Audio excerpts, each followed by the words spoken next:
ಹಾವೇರಿ ಜಿಲ್ಲೆಯ ಹಾನಗಲ್ ತಾಲೂಕಿನ ನರೇಗಲ್ ಗ್ರಾಮದ ಸರ್ಕಾರಿ ಶಾಲೆಯಲ್ಲಿ ನಡೆದಿರುವ ಘಟನೆ ಇದೀಗ ವ್ಯಾಪಕ ಆಕ್ರೋಶಕ್ಕೆ ಕಾರಣವಾಗಿದೆ.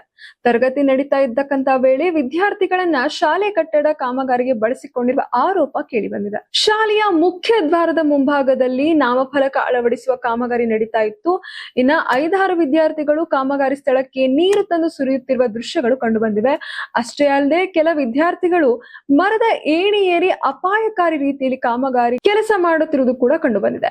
ಇನ್ನ ವಿದ್ಯಾರ್ಥಿಗಳ ಸುರಕ್ಷತೆಯನ್ನು ಲೆಕ್ಕಿಸದೆ ಶಿಕ್ಷಕರೇ ಮುಂದೆ ನಿಂತು ಮಕ್ಕಳನ್ನ ಕಾಮಗಾರಿಗೆ ಬಳಸಿಕೊಳ್ಳಲಾಗ್ತಾ ಇದ್ದು, ಪಾಠ ಕಲಿಯಬೇಕಾದ ವಿದ್ಯಾರ್ಥಿಗಳ ಕೈಯಲ್ಲಿ ಪುಸ್ತಕ ಪೆನ್ ಇರಬೇಕಾದ ಸಮಯದಲ್ಲಿ ಕಾಮಗಾರಿ ಕೆಲಸ ಮಾಡಿಸುತ್ತಿರುವುದು ಜನಾಕ್ರೋಶಕ್ಕೆ ಕಾರಣವಾಗಿದೆ.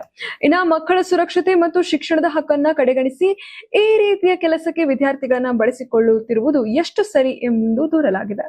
ಇನ್ನ ಘಟನೆಗೆ ಸಂಬಂಧಿಸಿದಂತೆ ಶಿಕ್ಷಣ ಇಲಾಖೆ ಅಧಿಕಾರಿಗಳು ತಕ್ಷಣ ಶಾಲೆಗೆ ಭೇಟಿ ನೀಡಿ ಪರಿಶೀಲನೆ ನಡೆಸಬೇಕು ಹಾಗೂ ವಿದ್ಯಾರ್ಥಿಗಳನ್ನ ಕಾಮಗಾರಿ ಕೆಲಸಕ್ಕೆ ಬಳಸಿಕೊಂಡಿರುವುದು ಸಾಬೀತಾಗಿದ್ದಲ್ಲಿ ಸಂಬಂಧಪಟ್ಟವರ ವಿರುದ್ಧ ಸೂಕ್ತ ಕ್ರಮಗಳನ್ನ ಕೈಗೊಳ್ಳಬೇಕು ಎಂದು ಆಗ್ರಹ ಕೇಳಿಬಂದಿದೆ. ಇನ್ನ ಮಕ್ಕಳ ಕೈಯಲ್ಲಿ ಪುಸ್ತಕ ಇರಬೇಕೇ ಹೊರತು ಅಪಾಯಕಾರಿ ಕಾಮಗಾರಿ ಕೆಲಸದ ಸಲಕರಣೆಗಳಲ್ಲ.